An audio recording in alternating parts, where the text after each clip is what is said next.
فأعوذ بالله السميع العليم من الشيطان الرجيم من همزه ونفخه ونفثه بسم الله الرحمن الرحيم ولو ترى إذ الظالمون في غمرات الموت والملائكة باسطوا أيديهم أخرجوا أنفسكم اليوم تجزون عذاب الهون بما كنتم تقولون على الله غير الحق وكنتم عن آياته تستكبرون سبحانك لا علم لنا إلا ما علمتنا إنك أنت العليم الحكيم رب اشرح لي صدري ويسر لي أمري واحلل عقدة من لساني يفقهوا قولي عزیز ساتھیوں، بعض ایسی حقیقتیں ہیں جن کے اوپر ایمان ہر ایک کا ہے، لیکن اس حقیقت سے ہر شخص غافل ہے اور غائب ہے۔ ہر شخص یہ مانتا ہے کہ اسے ایک دن اس دنیا سے جانا ہے اور آنکھ بند ہو جانے کے بعد اس کی سب سے پہلی جو منزل ہوگی وہ منزل کیا ہے؟ قبر ہے۔ کوئی بھی ایسا شخص نہیں ہے جو قبر میں جانے پر ایمان نہ رکھتا، لیکن معاملہ یہاں نہیں ہے۔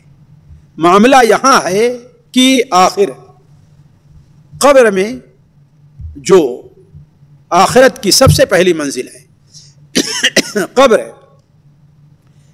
میں جو معاملات پیش آنے والے ہیں ان پر ایمان لانا ہمارے آخرت پر ایمان لانے کا حصہ ہے۔ قبر ایک ایسی جگہ ہے جہاں انسان بالکل تنے تنہا ہوگا، وہاں اس کے ساتھ کوئی نہیں ہوگا۔ قبر ایک ایسی جگہ ہے جہاں سے نکل بھاگنے کی کسی کے پاس کوئی گنجائش نہیں ہے۔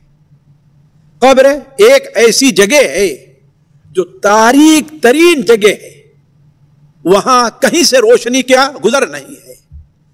قبر ایک ایسی جگہ ہے جو دنیا کی تنگ ترین جگہ ہے، اس سے تنگ جگہ کا تصور ہم اور آپ نہیں کر سکتے۔ ذرا تصور کریں کہ ہم میں کا کوئی شخص ہے، شاید اس کے اوپر یہ وقت آیا ہو، اگر وہ کسی کمرے میں ہے جہاں لیٹنے کی بھی جگہ ہے، جہاں لائٹ بھی ہے، آرام کرنے کی بھی جگہ ہے، کوئی وہاں سے گزرے تو اس کو آواز بھی دے سکتا ہے، لیکن اگر اس سے یہ معلوم ہو جائے کہ کمرے کا دروازہ لاک ہے، کمرہ بالکل بند ہے اور چابی میرے پاس نہیں ہے، جس کے پاس چابی ہے وہ یہاں سے چلا گیا ہے، اب ہمارے پاس موبائل بھی نہیں ہے کہ ہم ٹیلی فون کریں، تو اس وقت انسان کے گھبراہٹ کی کیا کیفیت ہوگی؟ ذرا سوچیں۔ اگر کسی کے اوپر یہ وقت آیا ہو، کچھ نہیں، وہ باتھ روم میں گیا ہے، اگر لاک ہو جائے اور کھل نہیں رہا ہے تو کس قدر پریشان ہوگا؟ ذرا سوچیں۔ اور اگر یہی ہو کہ اس کمرے میں ہم بند تو ہیں اور جو لوگ یہاں سے گئے ہوئے ہیں وہ پتہ نہیں ایک دن کے بعد یا 2-3 دن کے بعد آئیں گے، تو ہماری کیفیت وہاں پر کیا ہوگی؟ ذرا سوچیں۔ ہمیں نیند نہیں آئے گی، ہم پریشانی میں، ایسی پریشانی میں وقت گزاریں گے کہ پسینے پسینے ہو جائیں گے سردی کے زمانے میں۔ تو چہ جائے کہ انسان قبر میں ہو تو اس کی کیا کیفیت ہو؟ یہ ایسی حقیقت ہے جس پر ہم میں سے ہر انسان غافل ہے۔ اسی لیے کسی عالم نے کہا تھا کہ 10 قسم کے لوگ بڑے دھوکے میں ہیں، ان سے زیادہ دھوکے میں کوئی نہیں ہے۔ ان میں کا ایک وہ شخص ہے جسے معلوم ہے کہ اسے قبر میں جانا ہے، لیکن قبر میں جانے کی وہ تیاری نہیں کر رہا ہے کہ قبر میں ہمیں آرام کیسے ملے گا، ہماری قبر کشادہ کیسے ہوگی، ہماری قبر میں روشنی کیسے آئے گی، ہماری قبر میں ہمیں ٹھنڈی ہوا کہاں سے ملے گی، اس کی کوئی تیاری نہیں۔ تو میں یہ کہہ رہا تھا کہ قبر ایک ایسی چیز ہے جو نہایت ہی خوفناک، نہایت ہی پریشانی اور نہایت ہی مشکل کی جگہ ہے، الا یہ کہ اللہ تبارک و تعالی کسی کے ساتھ آسانی کر دی۔ اسی لیے دیکھیں کہ ہمارے نبی صلی اللہ علیہ وسلم نے قبر سے متعلق بڑی وسیع معلومات ہمیں اور آپ کو دی ہے۔ مثال کے طور پر آپ صلی اللہ علیہ وسلم نے ہمیں اور آپ کو نصیحت کرتے ہوئے یہ فرمایا کہ اے لوگو، تم دنیا میں جس جگہ کو بہت ہی خوفناک تصور کر سکتے ہو اپنے تصور میں لے آؤ، اس سے کہیں زیادہ خوفناک جگہ کیا ہے؟ وہ قبر ہے۔ چنانچہ صحیح مسلم میں حضرت عثمان غنی رضی اللہ تعالیٰ عنہ سے مروی ہے کہ نبی کریم صلی اللہ علیہ وسلم نے ارشاد فرمایا ما رأيت منظرا قط الا والقبر افظع منه، ہم نے کوئی ایسا منظر، خوف سے خوفناک منظر بھی نہیں دیکھا ہے۔ آپ صلی اللہ علیہ وسلم نے یہ منظر بھی دیکھا ہے کہ غزوہ احد کے موقع پر چاروں طرف سے دشمن آپ کے اوپر حملہ آور ہو گئے تھے اور آپ کو قتل کرنا چاہتے تھے، حتیٰ کہ معاملہ یہاں تک پہنچ گیا کہ آپ جہاں پر موجود تھے وہاں تک ان کے ہتھیار پہنچ رہے تھے، یہاں تک کہ آپ کے پیشانی مبارک پر زخم آ گیا، آپ کے دانت مبارک شہید ہو گئے، اور آپ کی حفاظت میں یکے بعد دیگرے 11 صحابی شہید ہوئے تھے، 1 2 نہیں ساتھ، 11 صحابی۔ اور صورتحال یہ تھی کہ جب حضرت طلحہ بن عبید اللہ رضی اللہ تعالیٰ عنہ کو کوئی چیز آپ کی طرف آنے والے تیر کو نہیں ملی تو انہوں نے اپنے ہاتھ کو آگے کر دیا، یہاں تک ان کا ہاتھ شل ہو گیا اور کٹ گیا۔ یہ منظر بھی آپ نے اپنی زندگی میں دیکھا ہے کہ موت بالکل سامنے دکھائی دے رہی تھی، اس کے باوجود آپ کیا فرما رہے ہیں؟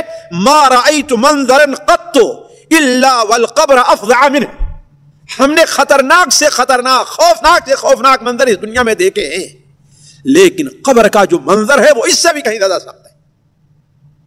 ایک اور حدیث میں آپ صلی اللہ علیہ وسلم نے ارشاد فرمایا جو حضرت جابر بن عبداللہ سے مروی ہے، اسے امام احمد حنبل رحمہ اللہ اپنی کتاب مسند میں اور امام بحقی رحمہ اللہ اپنی کتاب شعب الایمان میں نقل کرتے ہیں کہ آپ صلی اللہ علیہ وسلم نے ارشاد فرمایا اے لوگو موت کی تمنا مت کرو، چہ جائے کہ انسان خودکشی کرے وہ تو بہت گندی چیز ہے، صرف یہ تمنا ہی نہ کرو کاش کہ میرے اوپر موت آ جائے، کیوں؟ فَإِنَّ حَوْلَ الْمَطْلَعِ شَدِيدٌ، فَإِنَّ حَوْلَ الْمَطْلَعِ شَدِيدٌ، اس لیے کہ مرنے کے بعد کا جو منظر ہوگا، قبر کا ہو، حشر کا ہو، لشدید، یہ بڑا ہی خوفناک منظر ہے۔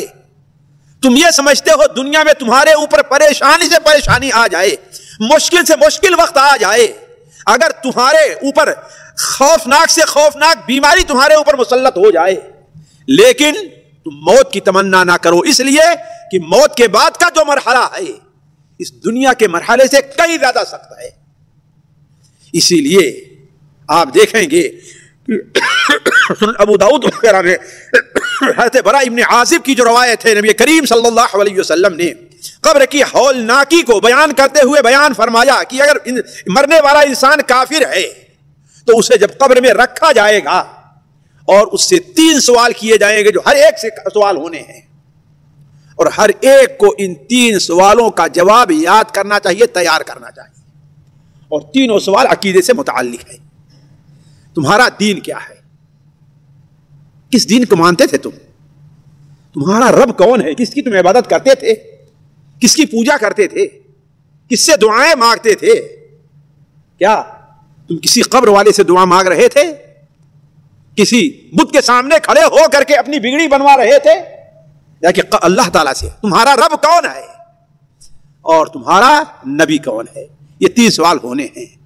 تو اگر کافر ہے، منافق ہے، وہ ان سوالوں کا جواب نہیں دے پائے گا تو اللہ تبارک و تعالیٰ اس کے اوپر ایک ایسا فرشتہ ساتھیوں متعین کرے گا۔ اسی لیے میں کہہ رہا ہوں قبر کی ہولناکی بڑی سخت ہے، ہمارے اب سے زیادہ ہے۔ ایک ایسا فرشتہ متعین کرے گا اللہ تعالیٰ جو آنکھوں سے اندھا ہوگا،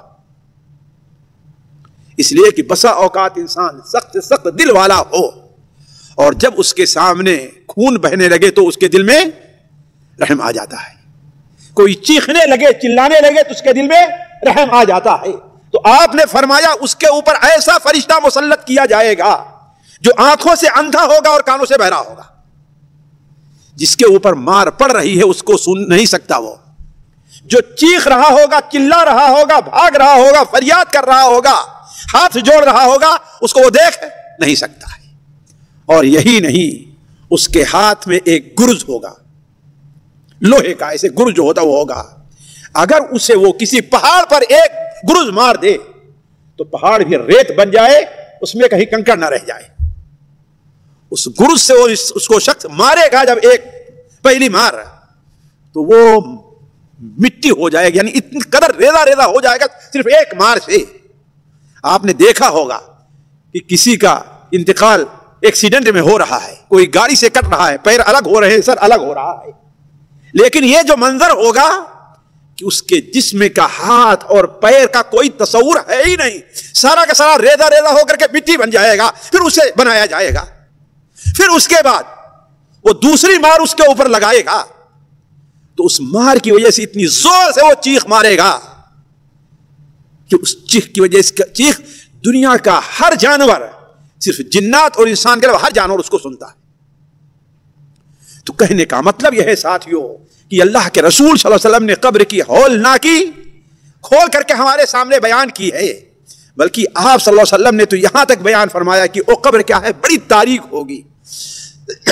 آپ نے دنیا میں تاریک سے تاریک جگہ دیکھی ہوگی، اپنی تاریکی کا آپ تصور کر لیں، لیکن قبر کی جو تاریکی ہوگی ذرا آپ سوچیں کہ ایک ایسی جگہ کتنی جگہ آپ کو ملے گی کہ مشکل سے صرف ایک جانب لیٹ سکتے ہیں، بس دوسری جانب نہیں لیٹ سکتے، آپ مشکل سے کروٹ بدل سکتے ہیں، آپ اٹھ کر کے بیٹھیں گے تو آپ کے لیے بیٹھنا بھی مشکل ہو جائے، کھڑے نہیں ہو سکتے، اور اوپر سے منو مٹی ہے، دائیں اور بائیں جانب مٹی ہی مٹی ہے، جہاں روشنی کا کوئی تصور ہے ہی نہیں ہے، اتنی تاریک ہے وہ، اور صرف اتنی تاریک ہی نہیں ہے، وہ اتنی تنگ ہے، اتنی تنگ ہے کہ ایک وقت آئے گا کہ اگر اللہ تعالیٰ کشادہ نہ کرے اس کی قبر کو تو وہ اتنی تنگ ہو جائے گی، اتنی تنگ ہو جائے گی کہ انسان کے جسم کی اللہ تعالیٰ حفاظت کرنے والا ہے، ایک طرف کی ہڈی دوسری طرف اس طریقے سے مل جائے گی، اس طرح ہو جائے گی، اتنی تنگ ہو جائے گی۔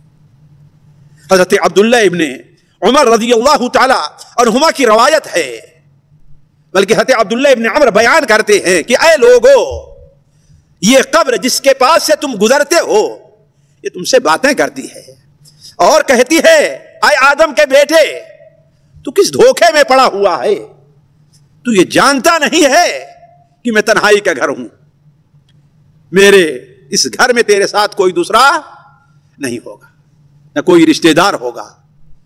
اسی لیے ساتھیوں دیکھیے اللہ کے رسول بیان فرمائے، آپ صلی اللہ علیہ وسلم بیان فرمایا کہ انسان اس دنیا میں 3 چیزوں سے دوستی ضرور کرتا ہے۔ پہلا کس سے؟ سب سے زیادہ اپنے اہل و عیال، اپنے بچوں سے انسان دوستی کرتا ہے۔ دوسرا، انسان اپنے مال سے دوستی کرتا ہے، اور تیسرا انسان کس سے دوستی کرتا ہے؟ انسان اپنے عمل اور اپنے کارنامے سے دوستی کرتا ہے۔ یہ 3 دوست انسان کے ہیں جن کو وہ پسند کرتا ہے۔ سب سے زیادہ انسان اس دنیا میں کس کو چاہتا ہے؟ جی کس کو چاہتا ہے بتائیں؟ سب سے زیادہ محبت انسان کس سے کرتا ہے؟ بولیے بھائی، آپ ہی سے پوچھ رہا ہوں۔ دولت سے، ہاں، جزاک اللہ خیر۔ انسان جتنا اپنی دولت سے محبت کرتا ہے اتنا اپنے بیوی بچوں سے محبت نہیں کرتا۔ اسی لیے دیکھیں دولت کی وجہ سے بیوی بچوں سے بھی اختلاف اپنا کر لیتا ہے۔ آپ لوگ یہاں کماتے ہیں اور کما کر کے گھر پیسہ بھیجتے رہیں، آپ سوچیں کہ ہاں بھائی اب ہمارا 1 لاکھ 2 لاکھ 3 لاکھ جمع ہو گیا ہوگا، اور جائیں وہاں پر دیکھیں تو بیوی بچوں نے سارا اڑا دیا ہے، تو گھر میں لڑائی ہوگی نہیں ہوگی؟ جی لڑیں گے نہیں لڑائیں گے؟ چھوڑیں گے؟ سوچیں گے آجا میں کیوں یہاں پر، آیا ہی نہ ہوتا میں۔ تو انسان دنیا میں سب سے زیادہ جو محبت کرتا ہے وہ مال اور دولت سے کرتا ہے، پھر اس کے بعد اپنے اہل و عیال سے کرتا ہے، اور اللہ کا کرنا یہ ہے کہ سب سے پہلے جو چھوٹتا ہے اس کا مال دولت چھوٹتا ہے۔ انسان کی آنکھ بند ہو گئی، اب اس کے کام کوئی اس کا مال آنے والا نہیں ہے۔ اس کے بعد اس کا ساتھ کون چھوڑتے ہیں؟ اہل و اقارب اور دوست اور احباب چھوڑتے ہیں۔ مال گھر ہی پر رہ گیا، وہ جا رہا ہے کہاں؟ قبر جا رہا ہے نا، وہاں جا رہا ہے، وہاں اس کے ساتھ دوست احباب رشتہ دار جائیں گے، اور جب اسے قبر میں رکھا جائے کوئی اس کے ساتھ رہے گا؟ کسی کو دیکھا ہے کہ باپ کے ساتھ بیٹا بھی سوتا ہو قبر میں؟ بیٹے کے ساتھ باپ بھی سوتا کے دیکھا ہے؟ باپ اور بیٹے کو اتنا بھی نہیں گوارا ہے کہ 2-4 دن اپنے گھر میں ان کو رکھیں، اتنی نفرت ہو جایا کرتی ہے کہ کسی طریقے سے اٹھا کر کے اس کو لے جا کر کے دفنا دو۔ تو انسان کے ساتھ قبر میں نہ اس کا مال جاتا ہے اور نہ ہی اس کی اولاد جاتی ہے۔ تو قبر کیا کہتی ہے؟ الم تعلم انی بیت الوحدہ، اے آدم کے بیٹے تو یہ نہیں سمجھتا ہے کہ میں تنہائی کا گھر ہوں؟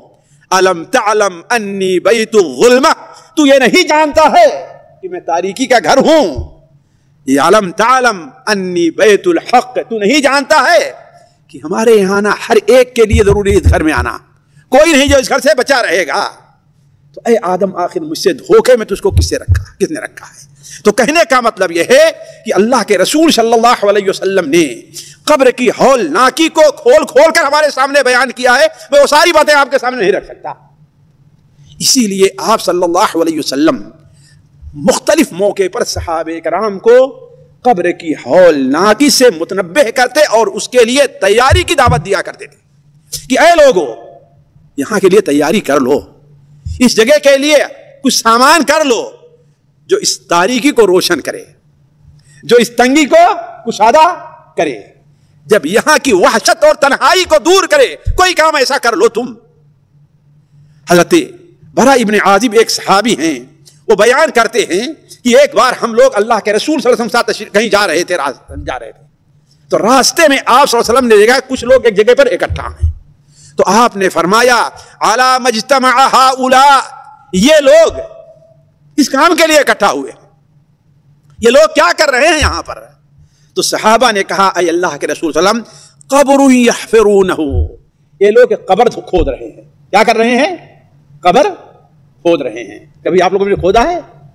جی ہاں، جانا چاہیے اور یاد کرنا چاہیے کہ اس جگہ ہمیں بھی آنا ہے۔ آج ہم اس کے لیے قبر کھود رہے ہیں، کل ہمارے لیے قبر کھودی جائے گی، ہے کہ نہیں؟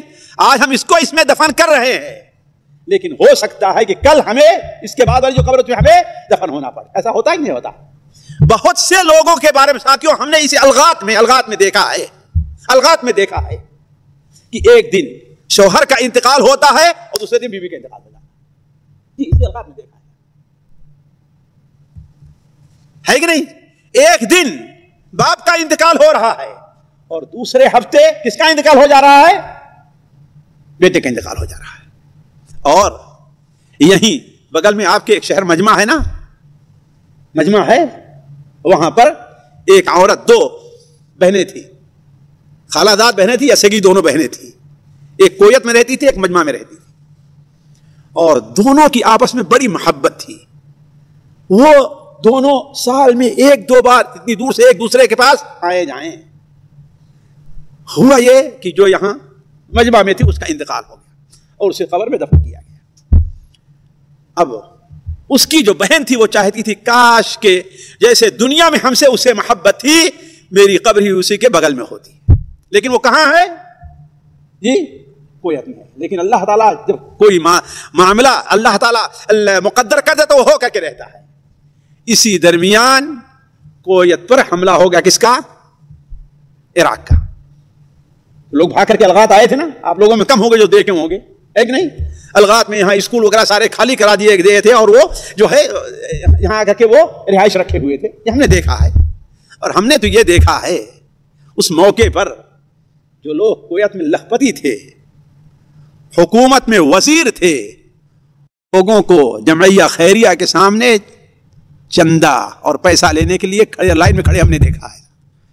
تو کسی کو اپنے مال کے اوپر غرور نہ ہو، ہم نے دیکھا ہے اپنی آنکھوں سے۔ تو اس درمیان میں وہ عورت آئی کہاں پر؟ مجمع۔ سال بھر کے بعد، مستقل ایک سال کے بعد اس کا انتقال ہوتا ہے اور اس کے بغل میں دفن ہوتی ہے۔ وہ کیسے؟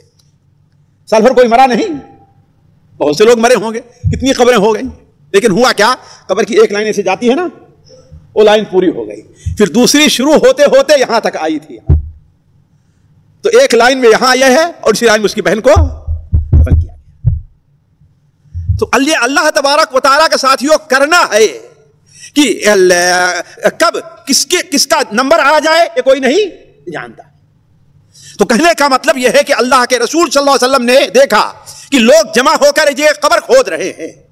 صحابی کہتے ہیں آپ گھبرا گئے، پریشان ہو گئے، آپ پر پریشانی کا عالم طاری ہو گیا، بھاگتے ہوئے آپ گئے قبر والوں کے پاس، آپ کو دیکھا تو وہ لوگ ہٹ گئے، آپ وہیں مٹی کے اوپر آپ بیٹھ گئے اور آپ نے رونا شروع کر دیا۔ اتنی دیر تک روتے رہے کہ راوی کہتے ہیں کہ آپ کے آنسوؤں سے قبر کی مٹی تر ہو گئی تھی۔ اور پھر کچھ دیر کے بعد آپ نے اپنا سر اٹھایا تو کیا فرمایا تھا؟ صرف صحابہ کے نہیں ہمیں اور آپ کو پیغام دیا تھا، یا اخوانی لمثل هذا فاعدوا، یا اخوانی لمثل هذا فاعدوا، اے میرے بھائیو، اے میرے ساتھیو، اس دن کے لیے تیاری کر لو، اس دن کے لیے تیاری کر لو۔ اسی طریقے سے ایک بار نبی کریم صلی اللہ علیہ وسلم کہیں تشریف لے جا رہے تھے، آپ کے ساتھ صحابہ کرام تھے۔ یہ حدیث طبرانی اوسط میں ہے، حضرت ابو ہریرہ سے مروی ہے، اور علامہ البانی اسے صحیح ترغیب و ترہیب میں رکھتے ہیں کہ آپ صلی اللہ علیہ وسلم کا گزر ایک قبر کے پاس سے ہوا، جو ابھی کل ہی پرسوں یعنی بالکل جلدی ہی ابھی دفن کیا گیا تھا۔ آپ صلی اللہ علیہ وسلم وہاں پر کھڑے ہوئے اور آپ نے فرمایا اس میں کس کو دفن کیا گیا ہے؟ کون ہے جو یہاں پر دفن ہوا ہے؟ صحابہ نے کہا کہ فلاں۔ آپ نے کیا فرمایا اس وقت؟ رکعتان خفیفتان مما تحقرون وتنفلون، دو ہلکی نفل، دو رکعت ہلکی اور نفل نماز جسے تم لوگ کوئی اہمیت نہیں دیتے، اس قبر والے کے نزدیک تمام دنیا سے بہتر ہے۔ کتنا؟ 2 رکعت نفل، جس کے پڑھنے میں آپ کو 3-4 منٹ زیادہ نہیں لگیں گے۔ آپ نے کیا بیان فرمایا؟ 2 رکعت ہلکی پڑھی جائے، فرض نہیں، فرض کی بڑی اہمیت ہے، نفلی نماز پڑھی جائے، وہ نفلی نماز جسے تم کوئی اہمیت نہیں دیتے، اس قبر والے کے نزدیک کیا ہے؟ دنیا کی ساری چیزوں سے بہتر ہے۔ ساتھیوں، یہی نتیجہ تھا کہ صحابہ کرام قبر سے کس قدر خوفناک رہا کرتے تھے۔ اس کا اندازہ صرف آپ 2 مثالوں سے لگائیں بس۔ حضرت عمر رضی اللہ تعالیٰ عنہ کا نام تو آپ لوگ جانتے ہی ہوں گے کون ہے۔ حضرت عمر، ان کے بارے میں کچھ کہنے کا ہے نا؟ ایک بار آپ نے حضرت عائشہ کو خطاب کرتے ہوئے کہا، اور آسمان کی طرف رات میں تارے دیکھے آپ نے، اور آپ نے فرمایا اے عائشہ، حضرت عمر کی جو نیکیاں ہیں وہ تاروں کے برابر ہیں، یعنی جس طرح تاروں کا تو شمار نہیں کر سکتے تھے، عمر کی نیکیاں نہیں شمار کر سکتے۔ ذرا سوچیں آپ، حضرت عمر وہ جن کے بارے میں آپ نے بیان فرمایا اگر کسی کا نبی ہونا مقدر ہوتا میرے بعد تو کون نبی ہوتا؟ جی حضرت عمر ہوتے۔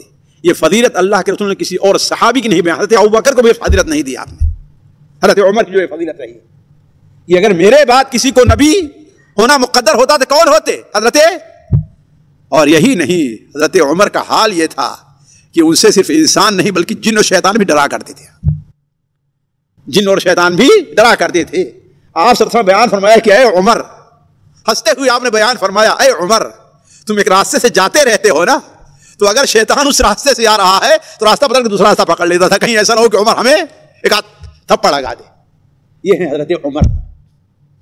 جب ان کے اوپر حملہ ہوا نماز میں، اور یہ حملہ ایسا ہوا کہ اسی میں ان کی شہادت ہو گئی، لا کر کے بستر پر لٹایا گیا۔ صحابہ کرام کو چونکہ آپ سے محبت تھی، آپ ان کے نزدیک بڑے محترم تھے، لہذا ہر ایک جاتا اور آپ کے لیے دعا اور آپ کو تسلی دیتا کہ آپ نے بڑے نیک نیک کام کیے ہیں۔ حضرت علی پہنچے، حضرت عثمان پہنچے، حضرت عبد العباس پہنچے، سارے لوگ جا رہے ہیں اور تسلی دے رہے ہیں کہ الحمدللہ آپ کی زندگی بڑی اچھی رہی، اللہ آپ کے ساتھ اچھا معاملہ کرے گا۔ اتنے میں کہتے ہیں کہ ایک نوجوان وہاں سے گزرتا ہے اور کہتا ہے اے ابو حفص، میں امید رکھتا ہوں کہ جہنم کی آگ آپ کے چمڑے کو چھوئے گی تک نہیں، یعنی اتنا دور آپ سے رہے گی۔ لیکن حضرت عمر نے کیا کہا؟ چھوڑو ان باتوں کو، دھوکے میں نہ رکھو ہمیں، اللہ کی قسم۔ امام بحقی نے شعب الایمان میں صحیح سند سے نقل کیا، اللہ کی قسم اگر میرے پاس دنیا کے وزن کے برابر سونا ہوتا، کتنا؟ یہ وہ لوگ ہیں ساتھیوں جن کو ایمان حق آخرت پر تھا، آج ہمیں قبر یاد نہیں آتی ہے، ورنہ ہم کتنے ہیں یہاں سے صبح سے شام تک کتنی بار قبر کو یاد کر کے اس سے بچنے کی تیاری کی ہے۔ ہم سوچیں کم سے کم دعا کی ہے کہ اللہ تعالیٰ ہمیں قبر کے عذاب سے بچا لے۔ سوچیں کتنے لوگ یہاں پر ہیں، کسی نے کیا؟ کیوں؟ اس لیے کہ ہمارا ایمان، شیطان ہمیں دھوکے میں رکھا ہوا ہے۔ غرتکم الامانی حتی جاء امر اللہ وغرکم باللہ الغرور، شیطان نے ہمیں دھوکے میں رکھا ہے۔ حضرت عمر نے فرمایا کہ واللہ لو ان لی ما علی الارض، اگر میرے پاس زمین کے برابر بھی خزانہ اور سونا ہوتا تو لفتدیت بہ من ہول المطلع، تو موت کے بعد جو منظر پیش آنے والے ہیں سب سے پہلے قبر میں، اس سے بچنے کے لیے میں سارا مال خرچہ کر دیتا۔ سنن ابن ماجہ میں حضرت عثمان غنی رضی اللہ تعالیٰ عنہ کے بارے میں ہے کہ جب بھی وہ قبر پر کھڑے ہوتے تو اس قدر روتے کہ آپ کی ہچکیاں بن جاتی، آپ کے ساتھیوں نے کہا کہ آپ کا عجیب معاملہ ہے، جنت کا ذکر ہوتا ہے، جہنم کا ذکر ہوتا ہے، قیامت کی پریشانیاں بیان ہوتی ہیں اور آپ اس طریقے سے نہیں روتے، لیکن جب قبر کو آپ دیکھ لیتے ہیں، قبر پر کھڑے ہوتے ہیں تو آپ اس قدر روتے ہیں۔ حضرت عثمان نے کیا جواب دیا تھا؟ حضرت عثمان نے جواب دیا، ان القبر اول منازل الاخرہ، قبر آخرت کی پہلی منزل ہے، قبر آخرت کی پہلی منزل ہے، یعنی آخرت کے جو منازل ہیں، سب سے پہلی چیز مرنے کے بعد انسان کہاں جائے گا؟ قبر میں جائے گا۔ فَإِن نَجَا مِنْهُ، اگر کسی شخص کو اس سے نجات مل گئی تو فَمَا بَعْدَهُ أَيْسَرَ مِنْهُ، اس کے بعد جو معاملہ ہے کیا ہوگا؟ اس سے آسان ہوگا، اور اگر اس سے نجات نہ ملی تو اس کے بعد اور مشکل اس کے اوپر آنے والی۔ ساتھیوں، ہم ایک نبی صلی اللہ علیہ وسلم کے حدیث کے اوپر توجہ نہیں دیتے، وہی حدیث ذکر کر کے میں آپ کے سامنے ایک اور حدیث قبر سے متعلق جو ہے وہ ذکر کر کے اپنی بات ختم کروں گا۔ آپ صلی اللہ علیہ وسلم کیا بیان فرمایا کہ الجنت اقرب الى احدکم من شراک نعلہ، شراک نعل، جوتے کا جو تسمہ ہوتا ہے، آپ لوگ تسمہ مثال کے طور پر یہ چپل پہنتے ہیں نا، تو یہ پہننے کے لیے دونوں انگلیوں کے لیے رہتا نا، یہ بنا کہا جتنا تمہارے قریب یہ ہے اس سے کہیں زیادہ قریب تمہارے جنت ہے، اور اسی طریقے سے اس سے کہیں زیادہ قریب تمہارے جہنم ہے۔ وہ کیسے؟ وہ کیسے؟ یہ اس سے زیادہ قریب تمہارے جنت ہے اور اس سے زیادہ قریب تمہارے جہنم ہے۔ کیوں؟ اس لیے کہ کسی کو اپنی موت کا پتہ نہیں۔ یہی آپ لوگ اندازہ لگائیں، یہ دیکھا ہم نے کہ اگر کسی کی موت آ جاتی ہے تو صرف ایک ٹیبلٹ، یہ ٹیبلٹ اتنا چھوٹا سا ہوتا ہے، اگر وہ منہ میں ڈالنا چاہتا ہے تو نہیں، ایک شخص الغات میں ایک بار، دو بار، تین بار، چار بار کوشش کیے اور ٹیبلٹ باہر آ جا رہا ہے۔ اور ساتھیوں یہی نہیں، ہم نے تو یہاں تک دیکھا ہے، ایک دن میں اپنی لائبریری میں بیٹھا ہوا تھا، ہمارے مدیر صدر ہمارے دروازے پر اتنی دور آ کر کھڑے ہوتے ہیں، ایسا کیا اب یہ کرنا ہے، ایسا کیا یہ کرنا ہے، ایسا کیا یہ کرنا ہے۔ ہم نے کہا ابو فہد یہی چیز آگے آپ کے باقی رہے گی، قیامت کے دن آپ کے یہی کام آنے والی ہے۔ ساتھیوں بعض منظر ہوتے ہیں جو انسان کو زندگی میں بھولتے نہیں ہیں۔ اسی دن، دوسرے دن، اسی دن میٹنگ تھی آفس میں، عشاء کے بعد میٹنگ ہوئی اور میں گھر چلا آیا، میٹنگ ہوئی، میٹنگ سے لوگ فارغ ہوئے، سامنے کھانا رکھا ہے، دسترخوان پر بیٹھے ہوئے، کھانا سامنے ہے، دسترخوان پر بیٹھے ہیں، لیکن کھانے تک ہاتھ نہیں بڑھا سکے، وہیں لڑکے ہیں اور لڑک گئے، نہ گھر والوں کو کچھ بتا سکے اور نہ ہی کھانا کھا سکے۔ ایک منٹ پہلے بھی ان کو معلوم تھا کہ میری موت ہونے والی ہے، اگر معلوم ہوتا تو بچوں کو سب سے پہلے بلاتا نہیں بلاتا، ہمارے بچوں کو، ان کو کچھ وصیت کرنی ہے، ایک منٹ پہلے بھی نہیں معلوم تھا۔ تو آپ نے کیا بیان فرمایا؟ تمہارے جوتے کے تسمے سے زیادہ قریب تمہارے جنت ہے، اور جہنم بھی ایسے کیوں؟ اس لیے کہ آنکھ بند ہو گئی تو قبر میں جانا ہے آپ کو، تو پھر یہاں وہ قبر یا تو جنت کی کیاریوں میں سے ایک کیاری ہوگی یا جہنم کے گڑھوں میں سے ایک گڑھا ہوگی۔ اب اس سلسلے میں نبی کریم صلی اللہ علیہ وسلم کی ایک لمبی حدیث ہے جس کا ترجمہ میں آپ کے سامنے رکھتا ہوں، اس لیے کہ اس میں ہمیں اور آپ کو قبر میں جو دونوں مرحلے پیش آنے والے ہیں کس طریقے سے بچا جا سکتا ہے اور کیسے نہیں بچا، دونوں چیزیں ذکر کی گئی ہیں۔ امام ابن حبان رحمہ اللہ اسے اپنی کتاب صحیح ابن حبان میں حضرت ابو ہریرہ رضی اللہ عنہ سے نقل کرتے ہیں کہ نبی کریم صلی اللہ علیہ وسلم نے ارشاد فرمایا، جب میت کو قبر میں رکھ دیا جاتا ہے اور اس کے ساتھ ہی وہاں سے رخصت ہوتے ہیں تو ابھی اتنی دور بھی نہیں گئے رہتے کہ وہ ان کے جوتوں کے چلنے کی آواز سنتا رہتا ہے۔ تو اگر وہ مومن ہوتا ہے، مومن بندہ، اگر مومن بندہ ہوا تو اس کی نماز اس کے سراہنے آج کے بیٹھ جاتی ہے، اس کی زکوٰۃ، اس کا روزہ اس کے داہنے آ جاتا ہے، زکوٰۃ اس کے بائیں آ جاتی ہے، اور نفلی صدقہ خیرات، لوگوں کے ساتھ احسان کرنا، خیر کرنا، اس کے پیر کے پاس آ کر کھڑے ہو جاتے ہیں۔ یہ دیکھیں، یہی چار طرف ہے نا، دائیں ہے، بائیں ہے، اور سر کے پاس ہے یا پیر کے پاس ہے۔ سر کے پاس کیا؟ یہ بتانے کے لیے میں یہ بات رکھ رہا ہوں کہ یہی چیز ہے جو ہمیں اور آپ کو قبر کی تنگی اور قبر کی تاریکی اور قبر کے عذاب سے بچا سکتی ہے۔ تو آپ صلی اللہ علیہ وسلم نے کیا ارشاد فرمایا؟ اگر مومن ہے شرط ہے کیا ہونا چاہیے اسے؟ وہ مسلمان بن کر کے رہ رہا ہے، یہ نہیں کہ نام تو مسلمان ہے اور سارا کام کس کا کر رہا ہے؟ کافروں کا کر رہا ہے۔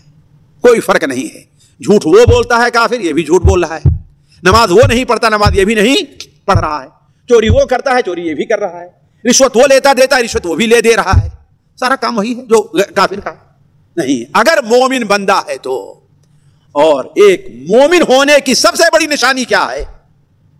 مسلمان ہونے کی سب سے بڑی نشانی کیا ہے؟ جی نماز ہے کہ نہیں؟ سب سے بڑی نشانی کیا ہے؟ نماز ہے۔ اسی لیے آپ صلی اللہ علیہ وسلم کیا ارشاد فرمایا ہے کہ سب سے پہلے اللہ تعالیٰ قیامت دن کس کا حساب لے گا؟ نماز کا لے گا۔ اور صحابی کہتے ہیں کوئی آگے مسلمان ہوتا تو نبی صلی اللہ علیہ وسلم سب سے پہلے اسے کیا سکھاتے؟ نماز سکھاتے تھے۔ یہ نماز جو آج ہمارے اوپر بھاری پڑ رہی ہے، یہ نماز جو آج ہم سے پڑھی نہیں جاتی ہے، ساری نمازیں پڑھ لیا لیکن فجر کی نماز نہیں پڑھی جاتی ہے، یہ مومن کی نشانی نہیں ہے۔ ذرا سوچیں، اس سے پہلے حدیث گزر چکی ہے کہ 2 ہلکی رکعت اور نفلی اس قبر والے کے نزدیک اس سے ساری دنیا سے بہتر ہے۔ تو نماز کہاں کھڑی ہوتی ہے؟ اس کے سر کے پاس۔ روزہ کہاں ہوتا ہے؟ اس کے دائیں۔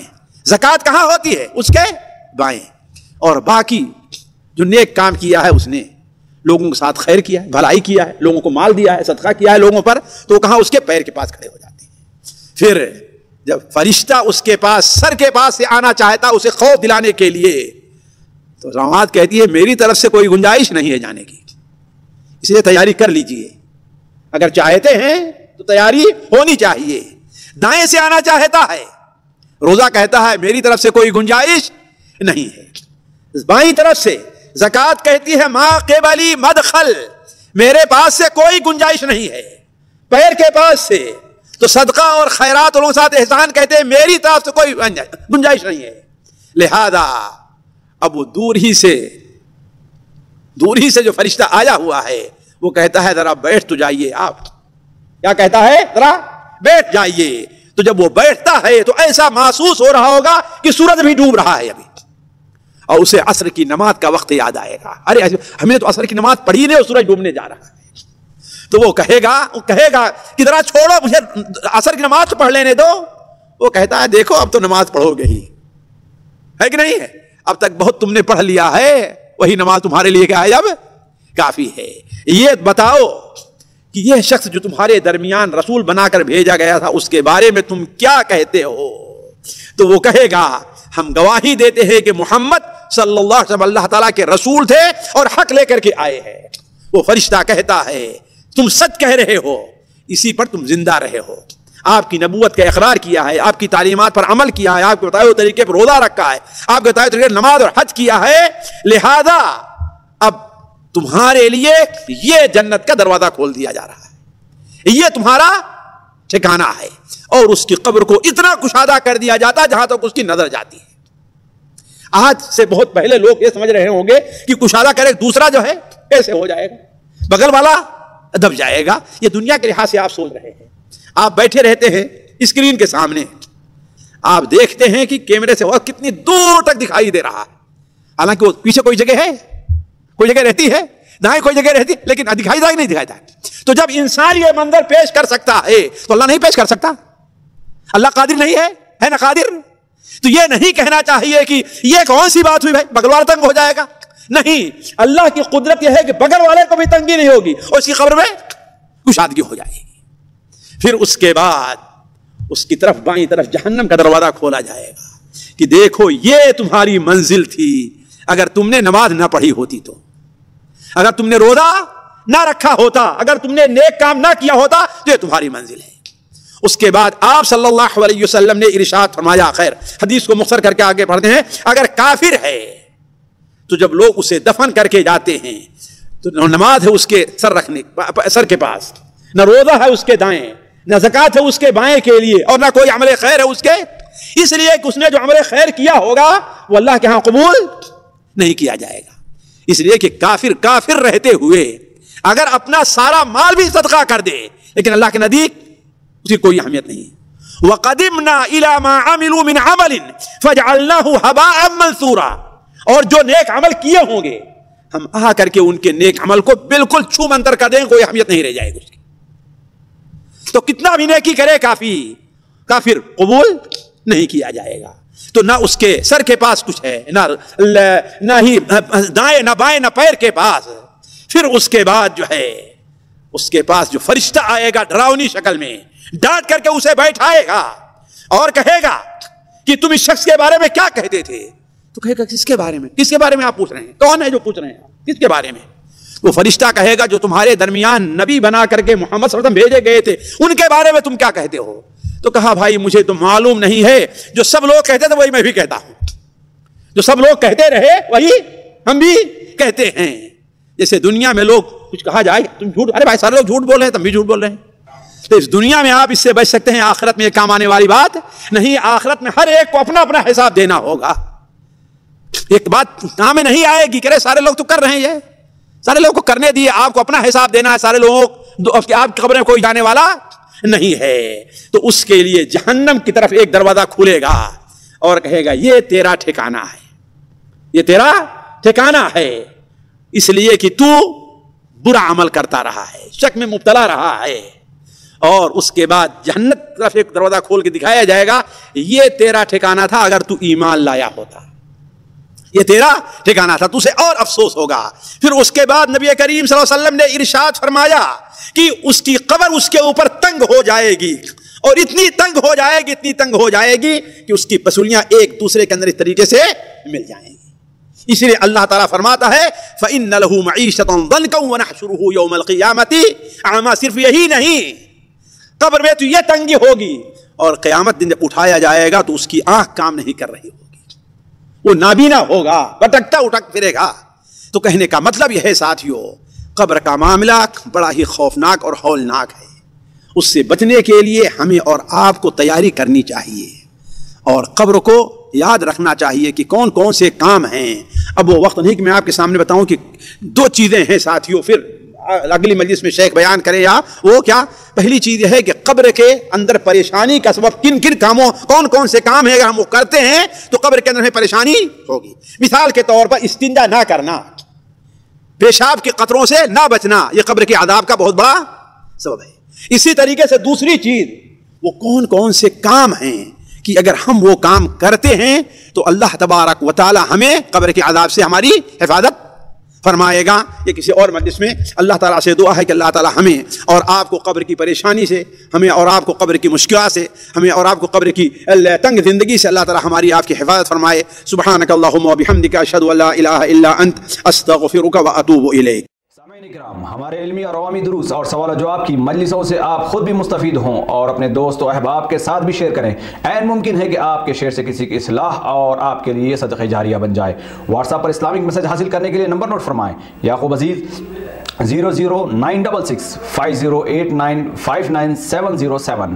واٹس ایپ سوال جواب گروپ میں ایڈ ہونے کے لیے نمبر نوٹ فرمائیں: عبدالسلام عمری 00966 502627 نمبر بھیجتے ہوئے نام اور پتہ ضرور لکھیں۔